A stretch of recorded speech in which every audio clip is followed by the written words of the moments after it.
Hello students, we are doing worksheet number 2 of chapter number 13. Worksheet 1 हमने पहले की थी.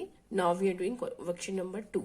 क्वेश्चन नंबर 1 आप अपने आप करेंगे. Question number 2, check if the dotted line are the line of symmetry of the given line segment. क्या ये डॉटेड लाइन जो है लाइन ऑफ सिमेट्री है? क्या ये दोनों लाइंस को इक्वल डिवाइड कर रही है? नो, ये इक्वल डिवाइड नहीं कर रही. So we write the answer no. और दूसरी लाइन जो है एक्स वाई और ये डॉटेड लाइन जो है ये इक्वल डिवाइड कर रही है, सेंटर से कट कर रही है. So we write here yes. Now question number 3. Lines L and M are the lines of symmetry of the line segment X Y and Y Z respectively. बच्चे ये जो डॉटेड लाइन एल है और ये dotted line M है वो x Y और Y Z को सिमेट्रिकल कट कर रही है. ये लाइन ऑफ सिमेट्री है एल और एम. ठीक है, एल किसकी है? एक्स वाई की. और एम किसकी है? वाई जेड की सिमेट्री लाइन ऑफ सिमेट्री है. If X A is equal to 4 centimetre, Y Z is equal to 6 centimetre, means X A हमारा 4 सेंटीमीटर है और वाई जेड 6 सेंटीमीटर है. Then find A Y B X Z. बच्चे A Y क्या है हमारा? This one. ठीक है, तो ये लाइन एल जो लाइन है क्या है? लाइन ऑफ सिमेट्री है. इट मीन्स अगर एक्स ए 4 सेंटीमीटर है तो हमारा ए वाई भी क्या हो जाएगा? 4 सेंटीमीटर हो जाएगा. तो एक सॉल्यूशन तो हमारा क्लियर है कि ए वाई जो है कितना है? 4 सेंटीमीटर. ठीक है, और दूसरा हमें क्या बताना है? वाई बी कितना है? यहां हम लिखेंगे इसको. बच्चे वाई जेड जो है 6 सेंटीमीटर है और एम जो है लाइन ऑफ सिमेट्री है. इट मीन्स ये लाइन जो एम है लाइन ऑफ सिमेट्री वो 6 को इक्वल डिवाइड कर रही है. ठीक है, तो वाई बी कितनी है हमारी? 3 सेंटीमीटर. और वाई हमें बताना क्या है? वाई बी बताना है. वाई बी कितनी हो जाएगी? 3 सेंटीमीटर, क्योंकि वाई जेड आपका 6 सेंटीमीटर है तो वाई बी कितना हो जाएगा? जस्ट उसका हाफ हो जाएगा. तो वाई जेड हमारा 6 सेंटीमीटर है तो वाई बी क्या हो जाएगा? Half of 6 centimetre. कितना हो गया? ये 3 सेंटीमीटर. ठीक है, अब हमें क्या बताना है? Find x Z. X Z क्या है? मीन्स यहां से लेकर यहां तक कितना है. ठीक है, तो आपको ये क्लियर है. एक्स ए 4 है और ए वाई भी 4 है. 4 एंड 4 8 और वाई से लेकर जेड तक 6 है. 4 एंड 4 8 एंड 6 14 सेंटीमीटर. तो एक्स जेड हमारा कितना हो गया? 14 centimetre. Right. Now question number 4. Find the line of symmetry of the following angles. In angles की लाइन ऑफ सिमेट्री आपने बतानी है. बच्चे 60 डिग्री का एंगल आपको दिया हुआ है तो फर्स्टली आपने क्या करना है? 60 डिग्री का एंगल ड्रॉ करना है. ठीक है, तो ये आपका एंगल 60 डिग्री का हो गया. अब आपने लाइन ऑफ सिमेट्री ड्रॉ करनी है तो क्या करेंगे? हम यहाँ पर अपनी कंपास रखेंगे और एक आर्क मार्क हो जाएगी और दूसरी कंपास आप यहाँ पे मार्क करोगे, यहाँ पे कंपास रखोगे, ये आर्क मार्क हो जाएगी. ठीक है, तो इस लाइन को हमने डॉटेड लाइन को मार्क कर मिला देना है तो ये आपकी लाइन ऑफ सिमेट्री हो जाएगी. ऐसे ही 150 डिग्री का बनाना है आपने और ऐसे ही 45 डिग्री का बनाना है तो ये आपका क्या हो जाएगा? लाइन ऑफ सिमेट्री हो जाएगी. इसको आपने यहां से कंपास रख के यहाँ आर्क लगानी है, यहाँ कंपास रख के यहाँ आर्क लगानी है और फिर इसको ज्वाइन कर देना है तो ये आपकी लाइन ऑफ सिमेट्री हो जाएगी. ठीक है, तो इसकी क्या होगी? 30 डिग्री होगी लाइन ऑफ सिमेट्री और इसकी लाइन ऑफ सिमेट्री कहां पर आ जाएगी? 150 की 75 डिग्री पर और इसकी कहां आ जाएगी? 45 डिग्री का 22 एंड 1/2 डिग्री पर लाइन ऑफ सिमेट्री बन जाएगी. ठीक है, तो इसमें बताने की जरूरत नहीं कितने डिग्री पर है, बस आपने ड्रॉइंग करनी है. Now question number 5. If dotted line represent the line of symmetry find X. तो आपको x बताना है. अगर डॉटेड लाइन ऑफ सिमेट्री है then tell what is the x. ठीक है। तो ये आपके पास डायग्राम बना हुआ था, बुक में दिया हुआ है डायग्राम बना हुआ, ठीक है। तो आपने x की वैल्यू बतानी है। तो ये एंगल आपका 80 डिग्री का है, यहां से लेकर यहां तक, और ये लाइन ऑफ सिमेट्री जो है ये है, ठीक है। लाइन ऑफ सिमेट्री से x एंगल जो है 80 डिग्री का जस्ट हाफ हो गया, ठीक है। तो 80 डिग्री का हाफ क्या हो जाएगा? 40 डिग्री। तो x कितना हो गया? 40 डिग्री।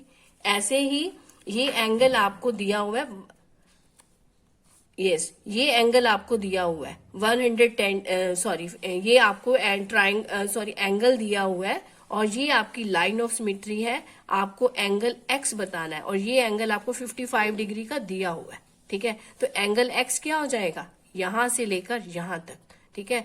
तो क्या हो जाएगा? जस्ट उसका double 55 multiply two 110 degree.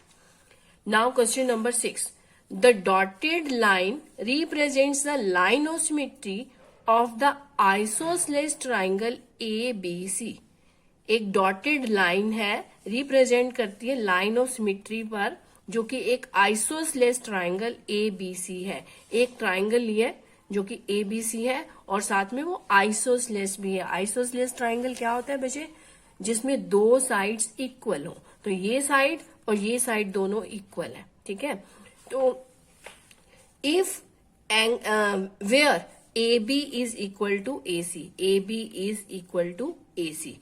If angle ABC is equal to 40 degree, अगर एंगल ABC जो है 40 डिग्री का है, ठीक है, then and OB is 4.5 centimetre, और OB क्या है? ये दिस लाइन इज 4.5 सेंटीमीटर है, ठीक है।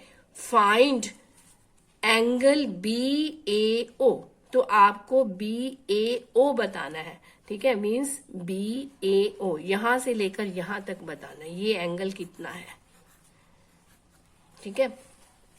अब हम क्या करेंगे, और दूसरी में क्या बताना है, एक दूसरी और चीज बतानी है, मेजर ऑफ AC, OC कितना है, मींस यहां से लेकर यहां तक कितना होगा।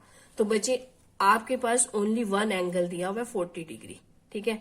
तो दूसरा एंगल आपको बताना है कितना है, और ये एंगल भी आपको बताना है कितना है। तो बच्चे एक चीज तो क्लियर है कि आइसोसेलेस ट्राइंगल है, तो इट मीन्स अगर ये 40 डिग्री का है तो ये भी आपका 40 डिग्री हो जाएगा।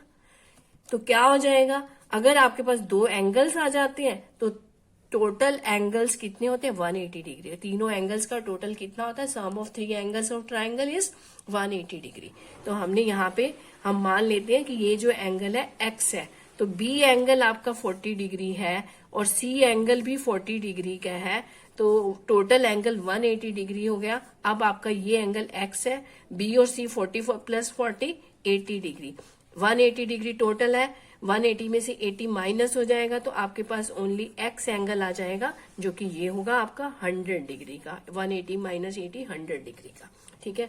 तो अब आपको ये बताना है कि एंगल BAO कितना है, यहां से लेकर यहां तक ये वाला एंगल कितना है। बच्चे अगर ये टोटल एंगल 100 डिग्री का है तो जस्ट उसका हाफ कितना हो जाएगा? 50 डिग्री का। यस, तो BAO angle BAO is half of angle x, कितना होगा? 50 डिग्री। और line OC, measure of OC कितना है? बी पार्ट का आंसर क्या है? ये आपका ए आंसर है, ये बी आंसर है। OC कितना है? अगर ये लाइन BO 4.5 है तो ये आइसोसेलेस ट्राइंगल है और ये भी आपका लाइन ऑफ सिमेट्री है, तो इट मीन्स ये भी आपकी 4.5 सेंटीमीटर ही होगी, ठीक है। तो ये आपका OC कितना हो गया? 4.5 सेंटीमीटर। Now question number 7,